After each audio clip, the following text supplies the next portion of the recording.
Dr. R. Sugurat Samuel is working as professor in physics in SRM University, Chennai. He is also training students for IIT JEE, AIEEE, and BITSAT. He has more than 16 years of academic experience both in teaching and research. He has published a book titled The Complete Handbook of Bachelor of Electronic Science Practicals. It is prescribed book in the syllabus for BSc Electronic Science by University of Madras. He has attended and presented papers in several national and international conferences and conducted many training programs and workshops. He has experience in both regular classroom teaching and also online teaching. His research areas are ultrasonics, polymers, crystal growth, and photovoltaic systems. Welcome to UGC lecture series on Applied Sciences Electronics.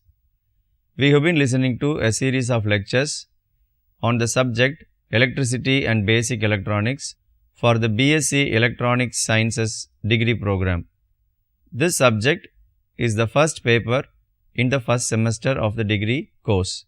This is the 45th lecture in the series. Of late, we have been discussing about the various characteristic features of transistor. We studied the characteristics of transistor elaborately in the previous lectures and also the application of transistor in two different modes as a switch and an amplifier. We have studied all these in the earlier lectures.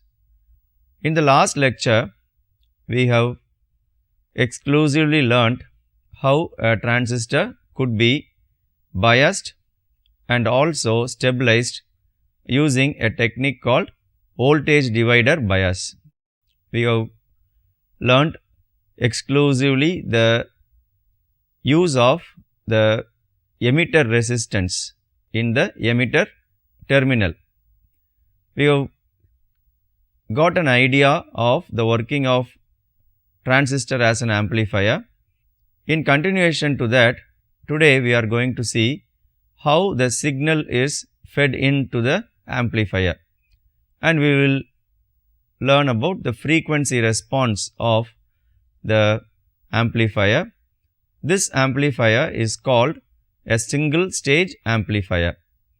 We can have several stages cascaded one after the other, but this single stage is the basic unit of the amplifier. So, it is given the name single stage.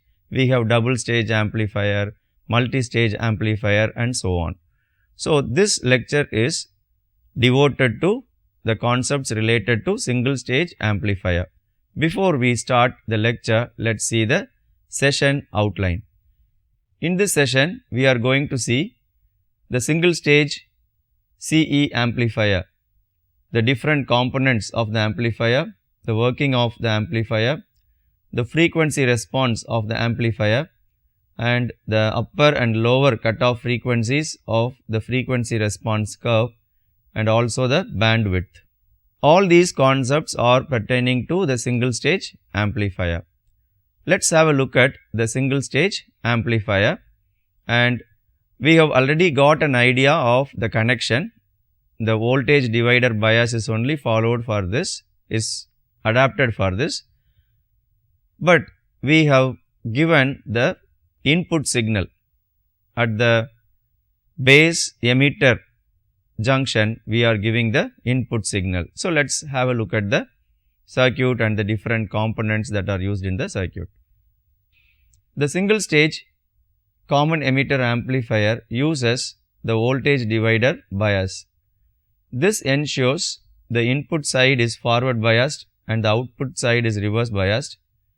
The circuit diagram with the input and other circuit elements is shown below. This is a very lucid circuit diagram of the single stage CE amplifier.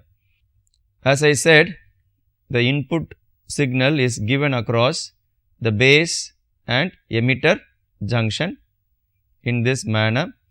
It is a voltage divider bias So, we have the voltage divider resistors R1 and R2, especially the R2 is giving the necessary forward bias to the transistor. We have one voltage source, that is VCC. The voltage divider bias requires only one voltage source for biasing both the input and the output, and also the other resistors RC, across which we take the output, and also the RE, the emitter resistor. The role of emitter resistor we have learnt in the last lecture. It helps us to have the stability in maintaining the stability of the circuit, in maintaining the Q point at the fixed position in the output characteristic curve. We have learnt the concept in the previous lecture. So, with this idea now, we will now take up the other components which are also used in this circuit. So, let us have a look at the circuit to see what are the other components we have here. When we carefully look at this circuit, there are three capacitors connected in this.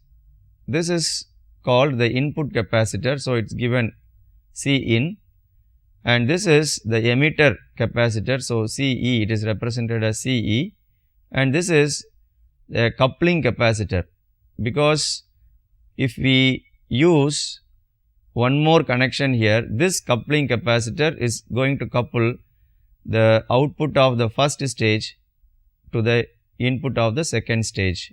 So, this capacitor is called the coupling capacitor. I do not think any other different component is present in the circuit. All the other components are very familiar to us now. Even we have learnt the basics of working of amplifier in the previous one of the previous lectures. Now, we need to learn more about the capacitors especially. So, let us see the various components and what are the uses of these components used in the single stage amplifier. The different circuit elements and their functions could be described as follows.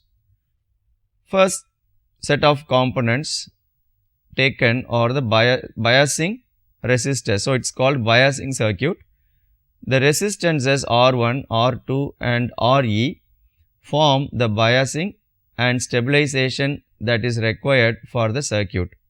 We have got an idea now. The voltage divider bias requires two resistors to have the VCC divided across them, and in that the voltage across one resistor which is connected between the base and emitter terminals will give the necessary forward biasing for the VBE junction. So, this is a very familiar circuit part for us, the biasing of the transistor. We have devoted a full lecture in getting the knowledge of the working of the voltage divider circuit. Now, let us take the various capacitors which are used in the circuit. The input capacitance. This is used to couple the signal to the base of the transistor. If this is not used, the signal source resistance will come across R2 and thus change the bias. The capacitor C in allows only the AC signal to flow. So, this is the function of the input capacitor C in. Let us have a look at the circuit diagram. This input capacitor is separating the biasing voltage that is dropped across the R1 and R2 and the input AC source. If we do not have this capacitor, then what will happen? This biasing will get altered. This DC current at this point will branch into different currents here and then flow into the input signal unit. So, we want the DC to be blocked. In one of the earlier lectures, we have learned the property of a capacitor. It blocks the direct current DC and allows the AC to pass through. Because of the reactance value is 1 divided by, if I could bring it to your mind, it is 1 divided by C omega, that is the reactance value. So, it is very much dependent on the frequency. So, because of the reactance, very high reactance it could offer to the DC, it is able to block the DC from flowing through it. So, it is necessary for us to use this input capacitor. If we do not use, then the entire biasing system will collapse. So, we have to use a suitable capacitor to block the DC from flowing to the AC signal source. After that, we have one more capacitor. Let us see what it is. The second capacitor is emitter bypass capacitor. This is the third component in our study. This is connected in parallel with the emitter resistor Re to provide a low reactance path to the amplified AC signal. If it is not used, then amplified AC signal flowing through Re will cause a voltage drop across it, thereby shifting the output voltage. If we do not use this CE, what will happen? Once again, through the Re, the AC current, which is a part of the circuit now, will flow through this Re. If it is a varying current, then the voltage will vary. It will very much shift the Q point from the fixed position.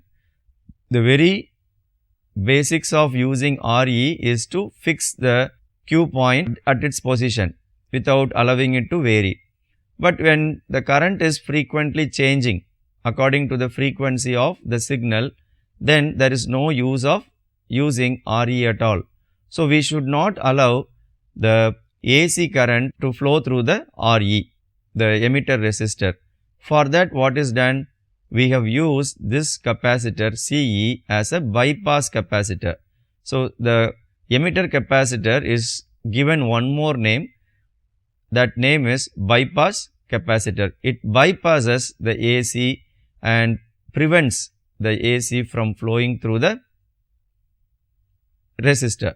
Let us have a look at the circuit and see how it bypasses the AC. This is the circuit. If we have a look at this, capacitor C in allows the AC which is to be amplified into the circuit, and it is amplified. The amplification part we have learned by analyzing the circuit using Kirchhoff's voltage law. So, that topic is over for us. So, now we have how this transistor is able to amplify the signal. But in the process, if the AC current flows through this Re, then it will affect the position of Q point. So, that is to be bypassed.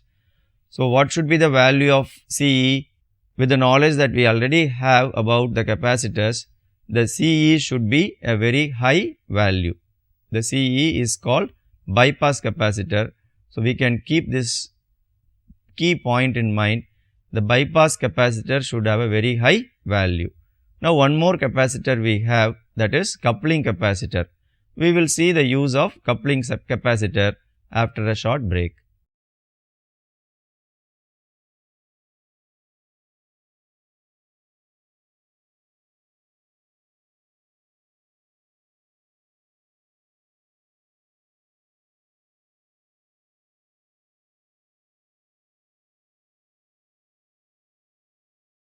Welcome back.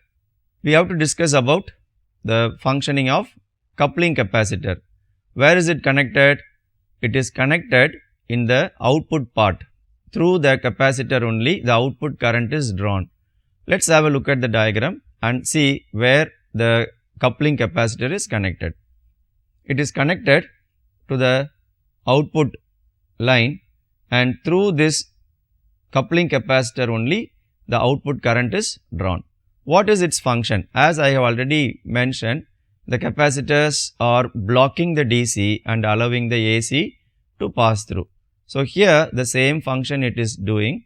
It is not allowing the biasing voltage, the VCC and the related DC part of the voltage or the current from flowing to the output. We actually want the signal to be appearing on the output terminals, because if we don't use the capacitor, the coupling capacitor, then the DC current will also tend to flow to the output, and that will once again affect the stability of the circuit. So, the using of a coupling capacitor is also a must. From this, what do we understand? In the input side also we have a capacitor to block the DC, the AC from flowing out, and in the case of output side also we have a similar capacitor to block the DC from flowing out. So, hence the DC components are very much confined to the single stage amplifier circuit only. It is neither appearing on the output side and it is neither allowed to flow to the input signal source. So, the biasing DC components, currents are confined very well within the single stage amplifier circuit itself with the help of the two capacitors, especially the C in and C, which is a coupling capacitor, and the CE, the capacitor which is connected across the emitter resistor is giving the stability. Once again it is called a bypass capacitor. So, these capacitors are to be used in the single stage amplifier circuit. Now, let us see the working part and also the frequency response of the single stage amplifier for a range of frequency of the input signal. When a weak input AC signal is applied to the base of the transistor, a small base current flows. Due to transistor action, a much larger AC current flows through the collector through RC. A large voltage appears across the RC and hence at the output. This part I have literally skipped because I have just made a mention of the working of the transistor as an amplifier. We know now how the transistor is working as an amplifier. In the earlier lectures we have got the answer for that. Now, let us see the response, how the circuit responds for different frequencies. Therefore, a weak signal applied to the base appears in the amplified form in the collector circuit. Voltage gain AV of the amplifier is the ratio of the amplified output voltage to the input voltage. Frequency response we will see now.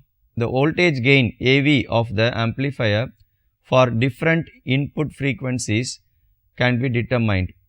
A graph can be drawn by taking the frequency f along x-axis and voltage gain AV along y-axis. The frequency response curve obtained will be of the form as shown. The frequency response is the graph. It gives us an idea how the circuit responds for various input frequencies and how it is giving the gain. Is there any change in the gain for different frequencies? So, let us have a look at the frequency response curve. A typical frequency response curve appears like this. As it was mentioned, in the x-axis we take the frequency, in the y-axis we take the gain, and various terms are written here. I will explain one by one, and the frequency response is like this. When we keenly observe, when the frequency is low, the gain is also very less. As the frequency increases, the gain increases. This gain is the voltage gain and reaches a maximum value, and it is maintained constant for a wide range of frequency. And when the frequency becomes very high, again the gain falls. So, a middle region has got the maximum gain. So, it is represented here as AM. The M is used just to show that is the maximum gain, or it is also called the mid frequency gain, because in the diagram the maximum gain is obtained at the mid frequency range. We call this AM as mid frequency gain or maximum gain. And what about the response curve? Why it is showing a change in the gain in the lower frequency range and in the upper frequency range? We will have to find out the answer for all this. And one more information I would like to give: when we practically draw a graph for the frequency response, because the frequency varies for a very vast value, maybe from few hertz to few megahertz, we may not be able to accommodate the entire frequency range in the x-axis if we take a normal scale. For that purpose, it is customarily taken in the logarithmic scale. But here we are just learning the theory part, so we just wanted to have an idea. So the scale is taken in the normal trend. So the frequency itself is directly taken. We have not taken the log of the frequency. Let's have a look at the diagram and try to understand the various features of the graph. And here it is marked as one point where the gain reaches the maximum, just reaches the maximum, is marked as the low frequency region, and where it just starts to fall, that part is taken as the high frequency region. And in between we have the mid frequency region. In the mid frequency region, the graph is steady, the curve is steady, so it shows a maximum gain in this range. And here we have taken AM divided by square root of 2. So this part I will explain in the course of the lecture. And also here we have marked a range as bandwidth. Here BW represents bandwidth.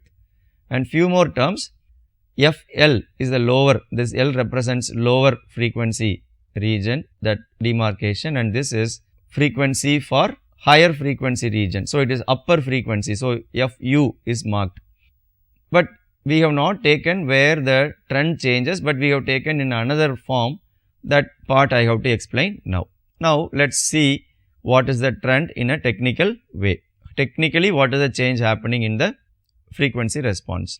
It can be seen that the gain decreases at very low frequency and very high frequencies, but it remains constant over a wide range of mid frequency region. When we draw a line which is called the off power gain line parallel to x-axis at 1 divided by square root times the mid frequency gain, it cuts frequency response curve at 2 points. This is what is marked as the 1 divided by square root of 2 into the AM in the graph. What is the value of 1 divided by square root of 2? It is 0.701. The root 2 value is 1.414. If you take the inverse of it, we get 0.707.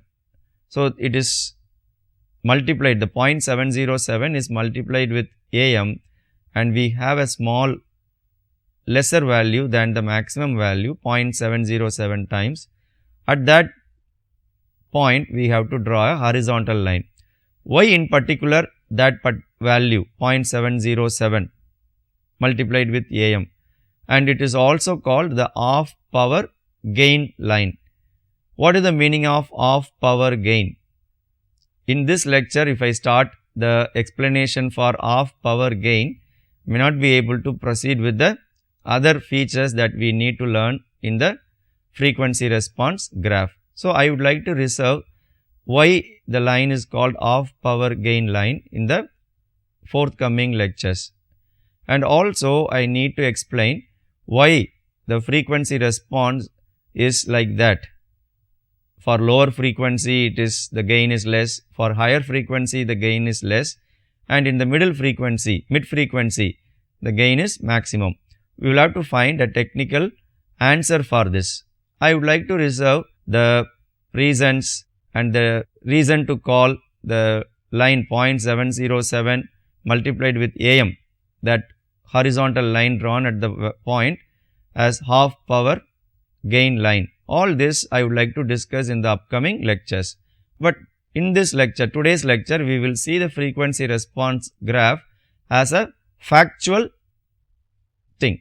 We don't get into the reasons, but we learn it as a fact. This is how the response curve is found.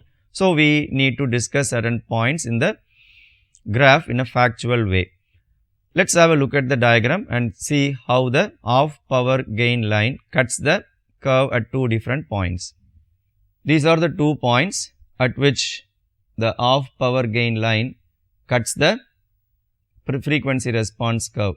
So, at one point it is cutting on the lower side. So, it is marked as the lower frequency cutoff value, and similarly it is cutting on the higher frequency region. So, this is marked as the upper cutoff frequency, and in the x axis we have the entire frequency marked. We don't take these earmarked regions, the lower frequency region and the higher frequency region, in which is demarcated by these lines which I show. Technically, the mid frequency, at the end of the mid frequency, end of the steady value of the gain, we don't take the lower and upper cutoff frequencies, but we take at a value with respect to the off power gain line. We will learn why the transistor amplifier, single stage amplifier, is showing this kind of frequency response. We will reserve the reasons for the upcoming lectures. Now, let's try to find what is the definition for the lower cutoff and upper cutoff frequency, and how do we find the bandwidth of the frequency response graph. So, let's go ahead with the definitions. The lower cutoff frequency, FL, is the frequency in the low frequency range at which the gain of the amplifier is 1 divided by square root times the mid frequency gain. Similarly, the upper cutoff frequency, FU, is the frequency in the high frequency range at which the gain of the amplifier is 1 divided by square root of 2 times the mid frequency gain. The bandwidth is defined as the frequency interval between the lower cutoff and upper cutoff frequencies. It is marked as BW. It is FU minus FL. So, in this lecture, we have learnt the factual information about the frequency response of the single stage amplifier. Let's see today's session summary. In this session, we have seen the single stage CE amplifier, different components, working, frequency response, upper and lower cutoff frequencies, and bandwidth, which are pertaining to the single stage CE amplifier. Let's test our understanding by answering these questions. Explain the circuit elements of CE amplifier. Draw the frequency response of the single stage amplifier and explain.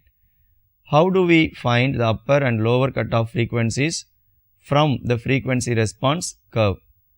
How do we calculate bandwidth? With this, I would like to wind up today's lecture.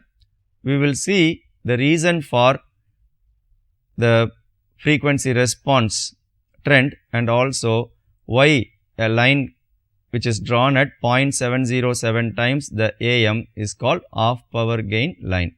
We will see all these concepts in the upcoming lecture. Thank you for